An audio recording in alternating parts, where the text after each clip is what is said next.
Donc, ce matin, 2002, hey! Moi, je retourne en arrière, peut-être. Non, on ne veut pas retourner en arrière, hein? On va aller vers l'avant. Hein? Il y en a ici dans la salle que si on retourne en 2002, il était petit pas mal. Mais donc, 2022, une bonne année quand même. Je ne sais pas si vous avez pris le temps de faire une évaluation de l'année 2021. Des fois, on dit « Ah non, non, moi, je ne perds pas mon temps avec ça. C'est passé, ce n'est pas important. » Mais je pense quand même que ça vaut la peine des fois de juste se questionner. Depuis déjà, dans les dernières semaines, on a vu des bilans politiques, des bilans internationaux, et on a eu des bilans humoristiques de cette vision de ce qui est arrivé en 2021. Mais en même temps, nous, on ne s'est peut-être pas trop questionné. Qu'est-ce qu'on a appris? Qu'est-ce qu'on a vécu? Qu'est-ce qui s'est passé? Pourquoi je pense que c'est important ou pourquoi on le fait de toute façon, ces bilans-là? C'est si on ne regarde pas ce qui s'est passé, ça va être difficile d'aller de l'avant.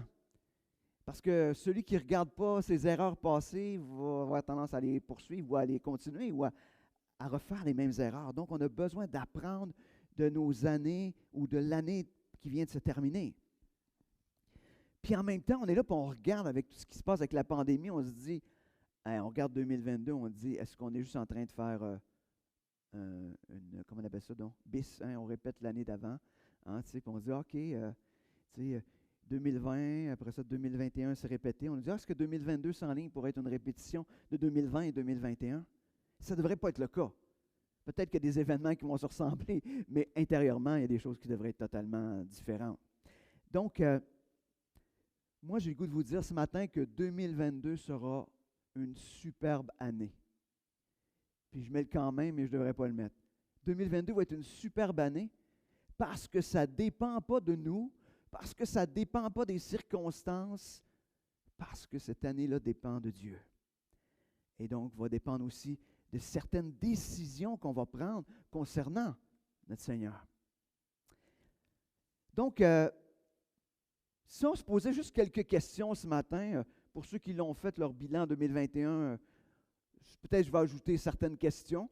Puis ceux qui ne l'ont pas fait, ben c'est peut-être juste des petites réflexions que ça vaudra la peine peut-être de vous poser. Puis peut-être si vous êtes en famille ou en couple ou appeler un frère, une sœur si vous êtes tout seul, juste pour vous questionner là-dessus. Donc, première des questions que j'ai le goût de vous poser, c'est comment avez-vous vu Dieu agir dans votre vie, dans la vie de l'Église en 2021?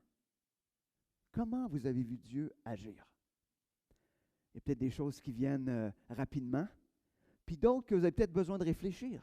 Mais on a besoin de juste s'arrêter à... Tu sais, il y a un chant qu'on dit « Compte les bienfaits de Dieu, mets-les tous devant tes yeux ». Mais dans les faits, c'est un petit peu ça. C'est-à-dire, qu'est-ce que Dieu a fait en 2021? Une autre question qu'on pourrait se poser, y a-t-il un passage des Écritures que Dieu a utilisé pour prendre soin de vous, de prendre soin de votre cœur dans la dernière année?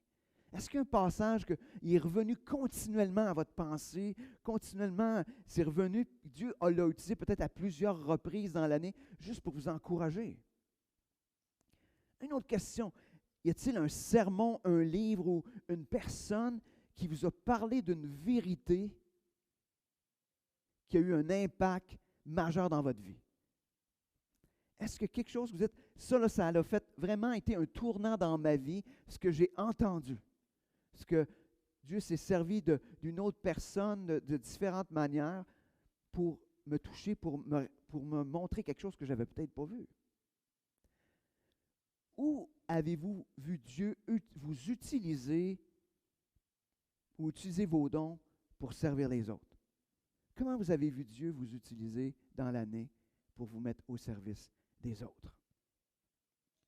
Là, une question peut-être un petit peu moins positive, mais qui vaut la peine de se poser aussi. De quelle manière avez-vous perdu votre temps, vos talents et votre argent dans la dernière année? Ça veut dire que vous avez utilisé pour faire des choses totalement inutiles. Ah oui, on va dire, ouais, mais non, mais des choses que ça, on peut l'avoir fait pour se ressourcer, pour se reposer. C'est pas ça que je parle. Je parle du temps ou de nos talents qu'on a utilisés pour des choses totalement inutiles qui, aux yeux de Dieu, donnent absolument rien. Autre question, quel a été votre plus grand combat la dernière année? Ça peut être face à un péché, face à des pensées, face à toutes sortes de choses. Quel a été votre plus grand combat? Et on termine sur un point positif. Quelle a été votre plus grande joie en 2021? Et je crois que la réponse à ces différentes questions-là va aussi donner une direction pour votre année 2022. Tout dépend de ce que vous allez faire suite à ces réponses que vous avez données. Si vous dites, mais je n'ai pas vu Dieu agir en 2021. OK. Est-ce que vous avez peut-être besoin de prendre des décisions par rapport à ça? Parce que Dieu agit tout le temps. Fait que si vous ne l'avez pas vu agir, ça veut dire qu'il y a quoi qui s'est passé. Si vous avez l'impression que les Écritures ne vous ont peut-être pas parlé ou pas assez, peut-être que vous avez des décisions à prendre. Donc, quelle décision vous allez prendre? C'est ce qui va faire la différence dans toute l'année 2022. Et avant de commencer puis d'aller plus loin, j'aimerais juste vous rappeler que si vous trouvez que votre année 2021 a été vraiment pas la plus belle année de votre vie, je veux juste vous dire que devant Dieu, ça n'a pas besoin d'être le standard. 2021 n'a pas besoin d'être le standard et plutôt ne devrait pas être le standard pour le reste de votre vie. 2021, c'est juste une étape, puis je dirais même un tremplin vers ce que Dieu veut faire ou désire pour nous. Donc, ce matin, on va s'arrêter à 4 décisions qui vont faire de votre année 2022 une superbe de bonne année. 4 décisions que vous allez avoir à prendre, pas nécessairement aujourd'hui, mais que vous allez peut-être avoir à prendre au fil des semaines, des mois dans l'année 2022, mais qui vont faire toute une différence. Et c'est ce qu'on va regarder. Mais avant de tourner dans les textes et dans ces questions-là, on va se tourner vers Dieu qui est celui qui devrait être, où notre regard devrait être focusé dans cette année qui commence. Merci. Merci Seigneur d'être le Dieu qui a tout en contrôle. Tout est dans ta main. Tu es un Dieu souverain. Et Seigneur, parce que tu es là, nous pouvons être en paix. Parce que tu es là, nous pouvons être rassurés. Parce que tu es là, notre vie a un sens. Parce que tu es là, aujourd'hui, n'a pas besoin d'être le standard de ce que sera le reste de ma vie. Parce que tu as promis que tu interviendrais dans nos vies, que tu nous emmènerais jusqu'à la stature parfaite de Christ. Et Seigneur, ce matin, on veut s'arrêter à ce que tu veux faire dans nos vies. Seigneur, on va regarder à 4 décisions qu'on a à prendre, mais Seigneur, je réalise qu'il y en a peut-être plus que ces 4 décisions-là qu'on a à prendre. Mais Seigneur, on veut surtout prendre ces décisions-là en ayant notre regard et nos yeux fixés sur toi en toutes choses. Conduis-nous ce matin dans ta parole. Amen. Donc, première question ou première décision, je pourrais la résumer par une phrase. Est-ce que j'ai besoin de commencer quelque chose en 2022? Juste pour vous dire que dans la pensée, puis ce qui est une vérité, je dirais, même si on ne le retrouve pas nécessairement dans les Écritures, mais ça nous dit un peu plus de ce qui ne marche pas ne marche toujours pas.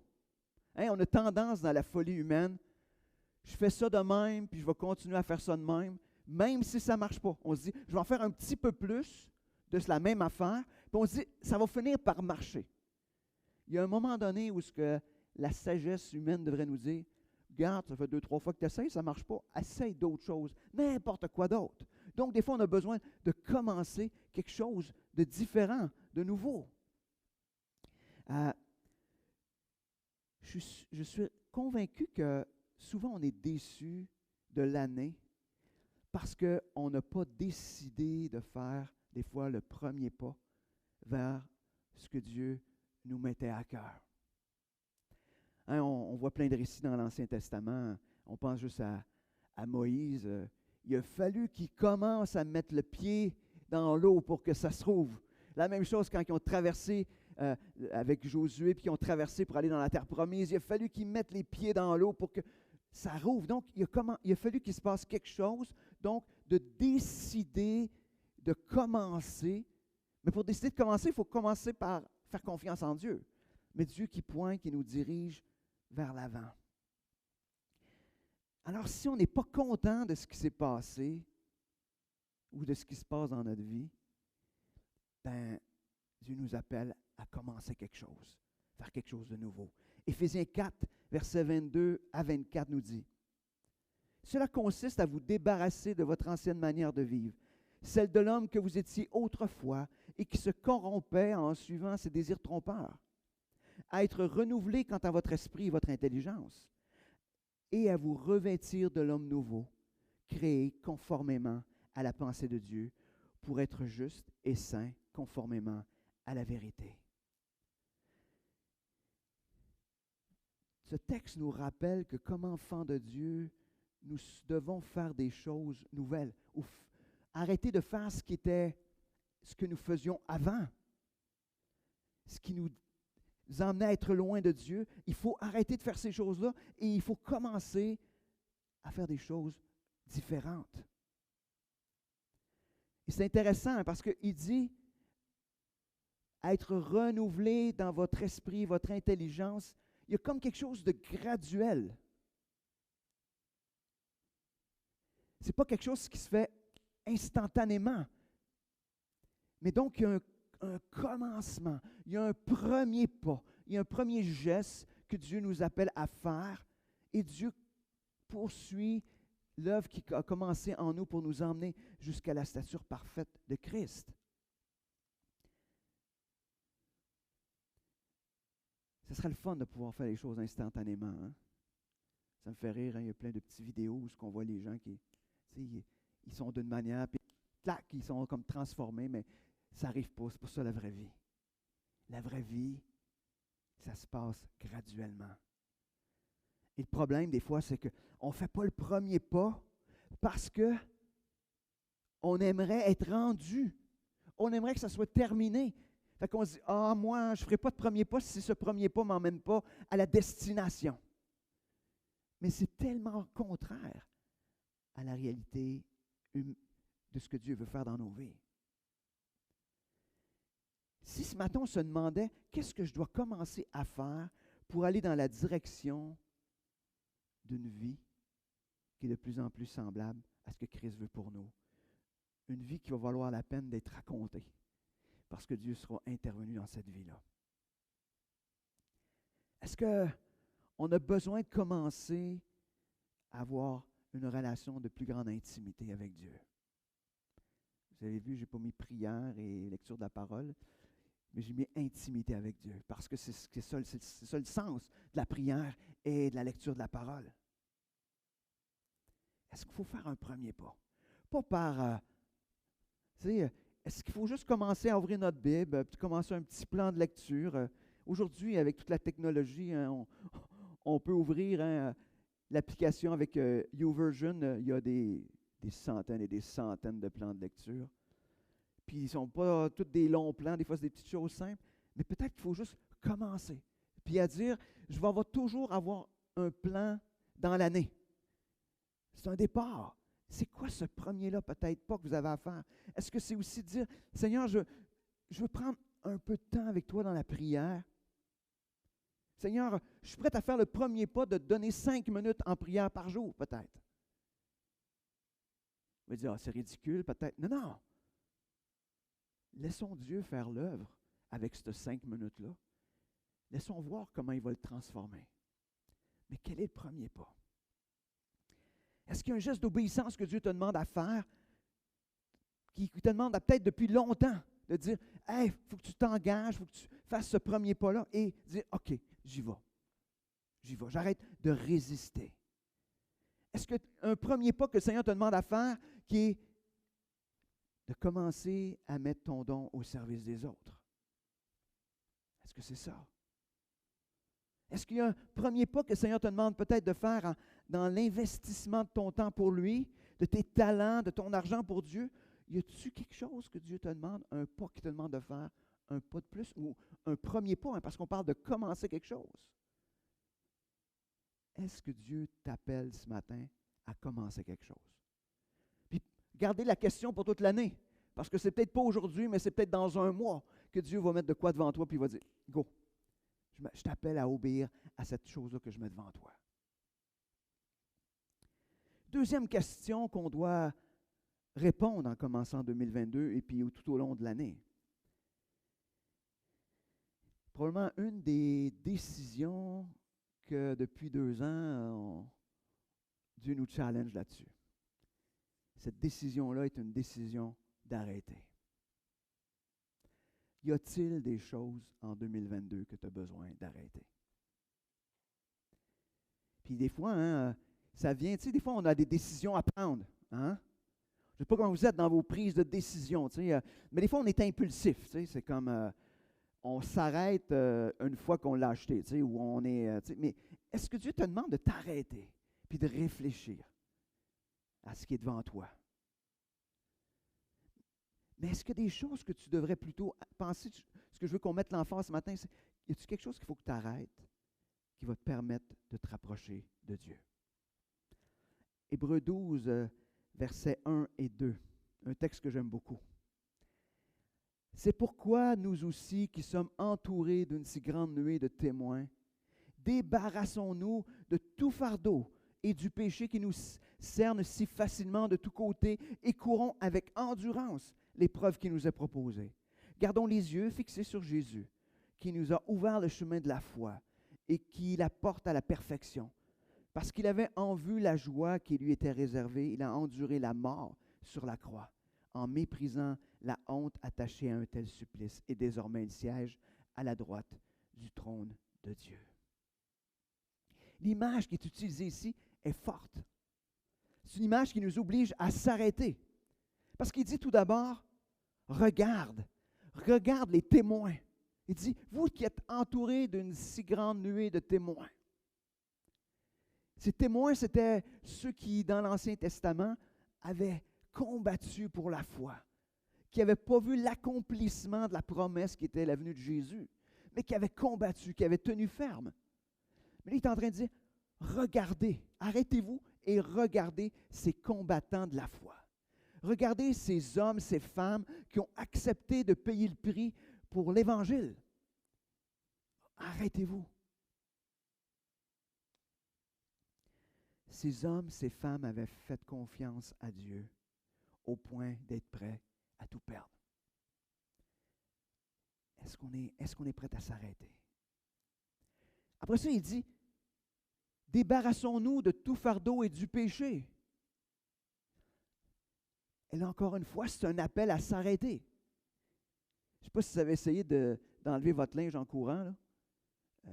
Il y a juste les triathlètes qui peuvent se changer pour... mais tu sais, ça prend un exercice. Ça ne se fait pas facilement. Pour pouvoir se dévêtir, enlever ce qui nous empêche d'avancer, il faut s'arrêter. Puis faire ce constat que ça, c'est un fardeau que je n'ai pas besoin. C'est un péché que devant Dieu, je n'ai plus besoin de porter. On doit s'arrêter. Et finalement, il nous dit de s'arrêter pour réorienter notre regard. Il dit, ayant le regard fixé sur Jésus. Il faut s'arrêter du moins un peu de temps pour enligner nos yeux vers Jésus, vers ce que Dieu veut. Au lieu d'être juste en train de regarder tout autour, non, c'est ça le but. C'est vers là que je veux m'en aller, vers Christ. Des questions qu'on pourrait se poser concernant cette décision-là. Si je fais le choix que j'envisage de faire, où ça va me mener? Est-ce que ça m'approche de Dieu? Ou est-ce que ça m'éloigne? Est-ce que ça m'approche de ce que Dieu veut pour moi? Est-ce que ça m'emmène exactement à ce que Dieu veut que je sois? Ou est-ce que ça m'éloigne? Ou peut-être vous allez dire, c'est neutre. Choisissez pas ce qui est neutre. Choisissez ce qui vous approche de Dieu.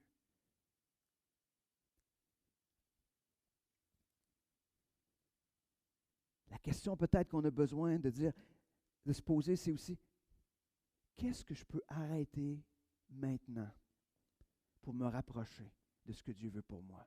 Qu'est-ce que je peux arrêter maintenant? Peut-être que certains, ce sera d'arrêter de perdre du temps sur les réseaux sociaux. Dernièrement, moi, je regardais, je disais, ouais, on passe du temps là-dessus. Là. Il fallu que je reprenne. Chez nous, on a peut-être un truc, là, il y en a qui n'aiment pas ça peut-être, mais chez nous, mon épouse a parti une affaire, elle appelle ça le pot de l'amour. Fait que mon cellulaire, il va dans ce pot-là. Au lieu que je l'aie toujours dans mes mains, fait que je le dépose là, puis je découvre que finalement, quand on fait ça, on a plus de temps pour faire ce qu'on devrait faire. Être avec Dieu, j'ai-tu besoin d'avoir toutes les notifications de tout ce qui se passe? J'en ai-tu besoin? Non. Mais je donne un exemple. Vous autres, c'est probablement autre chose. Moi, c'était ça. Bien, c'est une des choses. Hein. Mais qu'est-ce qu'on doit arrêter? Qu'est-ce que je peux arrêter puis que ça va m'approcher de ce que Dieu veut? Troisième décision, c'est de décider de rester malgré tout. Dernièrement, je me demande souvent qu'est-ce que ma vie elle serait si j'avais abandonné chaque fois que je l'aurais souhaité, où je serais? Qu'est-ce que je ferais? Où je serais rendu?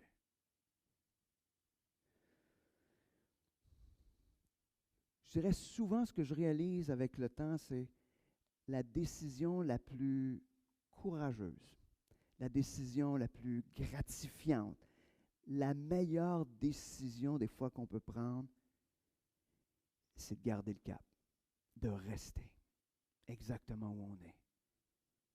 Même quand ça semble plus facile de partir. Je ne dis pas qu'on n'a jamais besoin de partir de quelque chose, c'est pas ça que je suis en train de vous dire. Mais je suis juste en train de dire que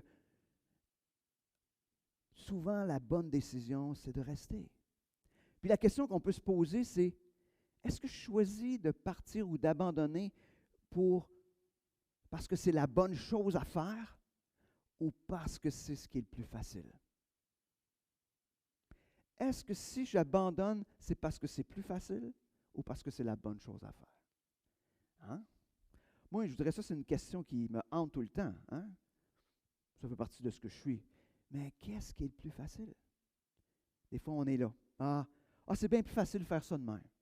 C'est bien plus facile de ne pas être là. C'est plus facile d'abandonner. C'est plus facile de... le plus facile, c'est de rester encabané chez nous, caché dans notre petit coin. Ça, c'est facile. Mais est-ce que c'est la meilleure chose à faire? C'est intéressant. Je vais prendre quelques textes où il y a des gens qui ont décidé de rester ou de poursuivre, mais qui auraient pu décider autre chose. Le premier texte qu'on voit, c'est ça aurait été plus facile d'abandonner pour cette personne-là, parce que dans les faits, c'était ce qui est de plus logique et de plus raisonnable. On trouve dans Ruth 1, 16. Mais Ruth lui répondit, « N'insiste pas pour que je te quitte et que je me détourne de ta route. Partout où tu iras, j'irai. Où tu t'installeras, je m'installerai. Ton peuple sera mon peuple et ton Dieu sera mon Dieu. » Pour Ruth, ce n'était pas son peuple, ce n'était pas sa nation, c'était même, c'était une Moabite qui n'avait rien à voir avec le peuple d'Israël. C'était plus raisonnable d'abandonner. Et Ruth a décidé de rester. Des fois aussi, c'est plus facile d'abandonner parce qu'on est fatigué. Ésaïe 40, versets 30-31, ça nous dit, « Les jeunes gens se lassent et ils s'épuisent, et même de robustes gaillards tombent. Mais ceux qui comptent sur l'Éternel renouvellent leur force. Ils prennent leur envol comme de jeunes aigles sans se lasser. Ils courent, ils marchent en avant et ne s'épuisent pas. » Hein, c'est en train de nous dire que finalement, la fatigue, des fois, c'est peut-être parce qu'on est en train d'être à mauvaise place. Ça se peut pas. En fait, si on se fatigue, peut-être que c'est... Ou non, peut-être que c'est parce qu'on n'a pas le regard à bonne place, on devrait dire. Est-ce qu'on a le regard sur Dieu? Ce serait plus facile des fois parce qu'on est fatigué, mais le problème, c'est-tu parce que je suis fatigué ou parce que je ne regarde pas à la bonne place? Aussi, des fois, ce serait plus facile d'abandonner parce que c'est long. Jacques 5, versets 7-8 nous dit, « Frères et sœurs, patientez donc jusqu'à ce que le Seigneur vienne. Pensez aux cultivateurs, ils attendent les précieuses récoltes de la terre. Il prend patience à leur égard jusqu'à ce que tombent les pluies de l'automne et du printemps.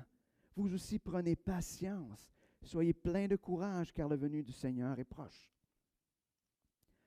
Aujourd'hui, dans ce monde de l'instantanéité, on a besoin de prendre la patience. Les affaires ne se passent pas toujours vite. C'est étonnant, hein? Avant, puis je ne suis pas en train de prôner un retour au temps jadis, mais on fonctionnait avec les saisons. On fonctionnait avec la luminosité. On ne se couchait pas à minuit dans ce temps-là. On se couchait parce que, à un moment donné, ça coûtait cher, le fanal, puis je ne sais pas trop quoi, hein? Mais on suivait un rite naturel que Dieu avait instauré. Et on attendait que ça pousse. Peut-être qu'on a besoin d'être patient, laisser Dieu agir. Une autre raison aussi que c'est plus facile peut-être d'abandonner, c'est plus facile des fois parce que ça ne donne rien, en apparence du moins. Galates 6,9 nous dit, « Faisons le bien sans nous laisser gagner par le découragement, car si nous ne relâchons pas nos efforts, nous récolterons au bon moment. » Des fois, on a l'impression que ça ne donne rien, puis on a juste le goût d'abandonner. On dit, « Oh, ça ne donne rien. » Mais ça dit, ne nous laissons pas gagner par le découragement. Poursuivons. Il y a un jour que ça va produire ce que ça doit produire. Peut-être que vous êtes en prière dans des situations que vous considérez comme dans l'impossible. Prière pour vos enfants, pour vos amis, puis là vous dites, ça n'arrive pas, il ne se passe rien, ça ne produit rien. Des fois, on est là aussi dans nos relations avec des gens qui ne connaissent pas encore le Seigneur, puis on fait des choses, puis on essaie puis ça ne donne rien. Ça fait 10 ans, 15 ans, puis voyons, ça ne donne rien. Mais Dieu est en train d'agir. Est-ce que vous le croyez, que Dieu veut agir et Dieu veut intervenir? Continuons, persévérons. Dernière question, ou décision plutôt. Des fois, il faut aller. Des fois, il faut aller. Vous vous souvenez, on a commencé par dire, des fois, il faut commencer. Des fois, il faut arrêter. Des fois, il faut rester. Mais là aussi, il y a des fois qu'il faut aller. Dieu nous demande de faire des premiers pas, d'aller de l'avant. Ça ressemble peut-être un peu au premier, mais quand on aurait le goût de rester. Tu sais, des fois, on a le goût de rester. C'est parce que des fois, on a le goût d'abandonner. Mais des fois, on a le goût de rester. Mais Dieu nous dit, non, va. Va, sors de ton confort, hein? Des fois, il faut avancer, prendre des risques. C'est ce que Dieu nous demande. Parce que c'est ce que Dieu, des fois, nous emmène ailleurs parce que son plan est comme ça. Et il veut qu'on soit ailleurs. Ce n'est pas notre plan. Je ne sais pas si ça fait longtemps que je ne l'ai pas dit, mais on n'est pas ici pour accomplir notre plan à nous. On est ici pour accomplir le plan de Dieu.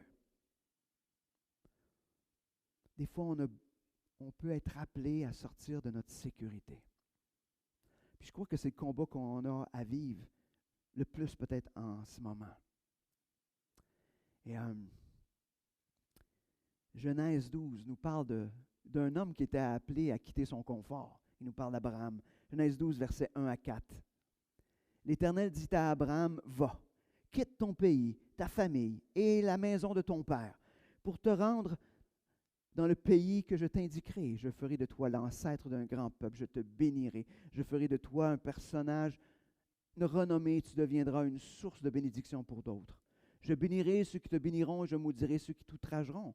Toutes les familles de la terre seront bénies à travers toi. » Abraham partit comme l'Éternel lui avait demandé, et Lot s'en alla avec lui. Abraham avait 75 ans quand il quitta Haran. Wow! Abraham, il a 75 ans. OK. C'est le temps d'être dans le confort, vous ne trouvez pas, là? Vous dites, oui, c'est sûr, mais il a vécu quand même plus vieux que... Mais quand même, à 75 ans, c'était quand même un homme âgé. Donc, il avait eu le temps de s'installer en masse dans le confort. Il avait commencé à répondre à l'appel de Dieu de quitter, parce il était parti quand même d'Ur en Chaldée. Il s'est quand même déplacé, mais il avait arrêté. Il s'était installé. C'est un homme prospère financièrement, prospère parce qu'il y avait plein de gens, prospère parce qu'il avait une belle renommée.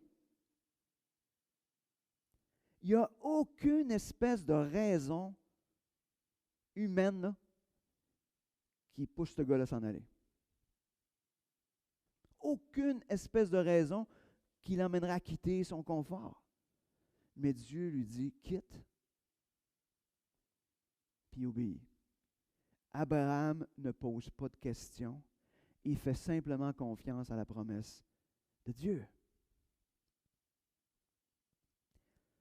Dans le Nouveau Testament, dans Philippiens 2, versets 13-14, on peut lire « Non, frères et sœurs, pour moi, je n'estime pas avoir saisi le prix. Mais j'ai fait une seule chose, oubliant ce qui est derrière moi et tendant de toute mon énergie vers ce qui est devant. Je poursuis ma course vers le but pour remporter le prix attaché à l'appel que Dieu nous a adressé du haut du ciel dans l'union avec Jésus-Christ. » Paul ne se considère jamais comme assis dans un confort. Il dit, oublie ce qui est derrière. Oublie 2021. Oublie 2020. Oublie. Mais cours. Paul était continuellement sur ses blocs de départ, prêt à partir. Il attendait juste le signal du starter pour partir la course. Il était sur ses blocs de départ, prêt à partir. Et c'est Dieu qui donne le go. Son seul but, c'était de gagner la course, de gagner Christ. Est-ce qu'en 2022, on est sur les blocs de départ, prêt à aller où Christ nous appelle, sans aucune attache à notre confort? Là, je vais dire quelque chose. Peut-être qu'il y en a qui ne m'aimeront pas, mais j'ai l'impression aujourd'hui qu'en 2022, quand on appelle les gens ou les frères, les sœurs à quitter le confort, le plus gros confort qu'ils ont à quitter, souvent, c'est le divan pour venir s'asseoir à l'église. Ça, c'est quitter mon confort. Je suis confortable, je suis assis chez nous. Là, vous êtes content peut-être, parce que vous dites, on est en ligne, ça va bien. Mais rendez-vous compte qu'on est rendu avec tellement loin dans notre confort, tellement assis dans notre confort. Quand pour Paul, quitter son confort, ce n'était pas de quitter la maison confortable. C'était de dire, Seigneur, tu m'appelles à aller prêcher l'Évangile là où je pourrais être en danger, j'y vais. Imaginez, on est ailleurs dans l'aspect de quitter notre confort. Je ne dis pas qu'il faut tout laisser ce qu'on a, mais imaginez la notion de confort aujourd'hui, comment elle est tellement élevée. C'est une valeur, c'est un standard et que c'est difficile de quitter notre confort. Je crois que Dieu nous appelle à quitter notre confort pour partager notre foi. Il nous appelle à quitter notre confort pour aller prendre soin d'un frère, d'une sœur. Il nous appelle à quitter notre confort pour aller faire des disciples. Est-ce que ce matin, on est là, puis prêt à, peu importe ce qui nous attache, peu importe ce qui est là, puis si Dieu nous dit, go, je t'appelle à aller là. Je t'appelle aujourd'hui à aller prendre du temps avec telle personne. Je t'appelle à aller arrêter tout ce que tu fais là, qui a l'air bien intéressant pour prendre du temps avec un frère pour partager l'Évangile un peu plus, faire de lui un disciple. Est-ce qu'on est prêt à faire ça? Je ne sais pas si vous savez, mais je réalise dernièrement que c'est ma réalisation de la dernière année, je pense. Au bout, là, ce qui va nous rester, ce n'est pas ce qu'on aura fait. Ce n'est pas ce qu'on aura accompli. C'est les relations qu'on aura avec les gens. Je fais des funérailles depuis 6 mois maintenant. Puis des fois, là, ce que je vois, c'est des gens qui... C'est une grande tristesse. Personne n'a le goût de venir à le funérailles parce qu'ils parce qu'ils n'ont pas été en relation avec personne ou parce qu'ils n'ont pas investi dans ce qui est important. Les gens. La job à faire, il y aura toujours le temps de la faire. Mais d'investir dans la vie d'un frère, d'une sœur, dans la vie dans notre couple, d'investir dans... C'est confortable faire nos tâches. Mais sortons de notre confort pour être ce que Dieu nous appelle à être, des témoins vivants de son évangile, du fait qu'on a été transformés par lui. Donc ce matin, en conclusion, 4 questions ou 4 réflexions qui doivent rester dans notre pensée tout au long de l'année 2022 pour qu'elle soit une superbe belle année. Qu'est-ce qu'on a commencé? Qu'est-ce que Dieu, tu m'appelles à commencer? Quel pas d'obéissance tu me demandes de faire? Seigneur, qu'est-ce que j'ai besoin d'arrêter aujourd'hui pour être de plus en plus proche de toi? Troisième chose, Seigneur, y a-t-il quelque chose que tu m'appelles à rester même si j'ai le goût d'abandonner? Y a-t-il quelque chose que tu me dis, persévère, sois patient? Et quatrième chose qu'on vient de voir, Seigneur, où tu me demandes d'aller? Seigneur, je suis prêt à laisser mon confort pour aller où tu me demandes d'aller. Seigneur, est-ce qu'on est prêt à dire au Seigneur, Seigneur, en 2022, je veux que ce soit une super belle année, alors je vais te signer un chèque en blanc. Seigneur, tu fais ce que tu veux. Tu fais ce que tu veux, Seigneur. C'est ce qu'on devrait faire naturellement, mais il faut penser à tous les enjeux. Est-ce qu'en 2022, moi, là, je suis prêt à signer un chèque en blanc à Dieu, de dire, tu fais ce que tu veux de moi. Puis, je suis prêt à commencer ce que tu me demandes de commencer. Je suis prêt à arrêter ce que tu me demandes d'arrêter. Je suis prêt à rester si tu me demandes de rester. Puis, je suis prêt à m'en aller, quitter mon confort si tu me demandes de le faire. Peu importe ce que c'est. C'est un gros défi, peut-être.